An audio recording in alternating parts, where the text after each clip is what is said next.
আজকে বেশ খানিকটা সকালবেলা উঠে পড়েছি। বাইরে এখনও অন্ধকার। কিছুক্ষণ পরেই হয়তো আলোর দেখা মিলবে।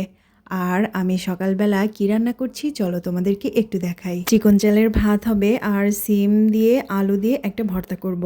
এই ভর্তাটা আমার কাছে খুব মজা লাগে। চালটা ভালো করে ধুয়ে রাইস কুকারে বসিয়ে দিয়েছি আর পানি দিয়েছি পরিমাণ মতো। সিমগুলো কেটে ধুয়ে পরিষ্কার করেছি। আলুটাও ধুয়ে নিয়েছি। আলুতে খুব বালি থাকে, নতুন আলু বলে কথা। এখানে ভর্তার জন্য কয়েকটা কাঁচামরিচ আর একটা পেঁয়াজ কেটে নিয়েছি কুচি করে। এই দেখো কথা বলতে বলতে ভাতে বলক চলে এসেছে।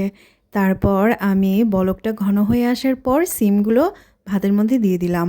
আর এই সাধারণ ভর্তাটা খেতে একদম অসাধারণ লাগে। আমি জানি এটা প্রায় ঘরেই শীতকালে হয়ে থাকে। শীত তো দেখতে দেখতে চলে যাওয়ার পথে। আজকে 14 তারিখ, পয়লা ফাল্গুনের দিনটা সবার খুব ভালোভাবে কাটুক এই কামনাই করি। জাতীয় নির্বাচন হওয়ার কারণে হয়তো এইবার উৎসবটা খুব একটা ঢাকায় হবে না, তবে ঘরোয়াভাবে যদি কেউ উদযাপন করে তাহলে বেশ ভালো হয়। দেখি আমি আজকে কোথাও বের হব কিনা।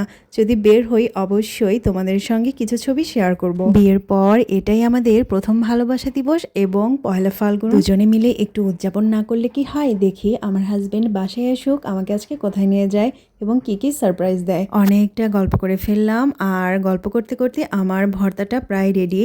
আমি ভর্তাটার শেষের দিকে একটু সরিষার তেলটা অ্যাড করেছি। সরিষার তেলের ঘ্রাণটা ভালো লাগে ভর্তায় খেতে। আর এখানে একটা ডিম ভাজি করে নিয়েছি। আজকে আমাকে একাই খেতে হবে। আমরা বাঙালিরা শীতকালে বেশিরভাগ সময় গরম ভাতের সাথে এরকম ভর্তা ডিম ভাজাই খেয়ে থাকি। আমার তো বেশ মজা লাগে। খাওয়া দাওয়া শেষ করে বেলকনিতে এসে কিছুক্ষণ বসে থাকলাম, চারপাশটা দেখলাম, খুব ভালো লাগছিল। ঠান্ডা বাতাস বইছিল। সবাইকে ভালোবাসা দিবসের শুভেচ্ছা এবং পয়লা ফাল্গুনের শুভেচ্ছা। আল্লাহ হাফেজ।